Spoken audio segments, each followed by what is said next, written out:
ay panultihon nga nag-ingon, actions speak louder than words.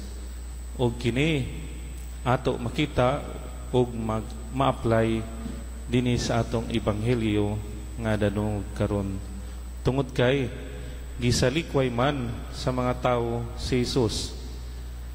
Ila pagani si Jesus gignan nga dili kanamo batuon tungod sa bisan unsang buhat nga maayo, kundili tungod sa imong pagpasipala sa Dios.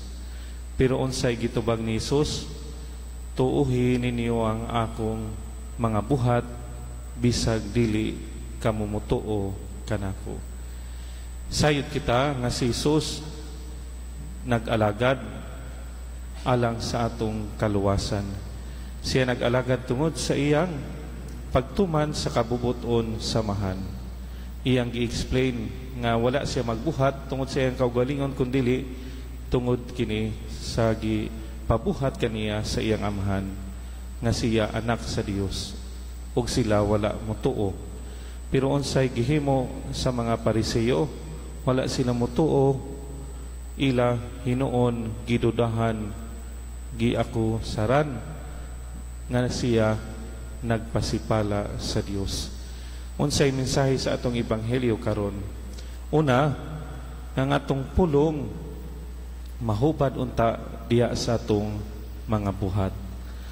Ang atong pagpadayag nga mituo kita sa Ginoo, una higugma kita kaniya, makita unta diha sa atong mga buhat pinaagi sa pagpuyo niini. So sa ato pa dili unta halayo ang atong mga binuhatan diha sa unsay atong gituuhan. Tungod kay moingon kita nga kita mga binunyagan, mga Kristiyano nagtuo sa Ginoo apan sukwahi ang atong mga gipangbuhat. Sukwahi ang atong pamaagi diha sa atong adlaw-adlaw nga mga gimbuhaton. Unta dili halayo ang atong gituuhan diha sa atong mga binuhatan. Ikaduha, ang Dios kanunay nagpaluyo, nagtabang kanato. Iya kitang panaligdan, iya kitang barugan. Siya kanunay anaa ilabi na kung kita kanunay naningkamot sa pagpuyo sa kabubuton sa Ginoo.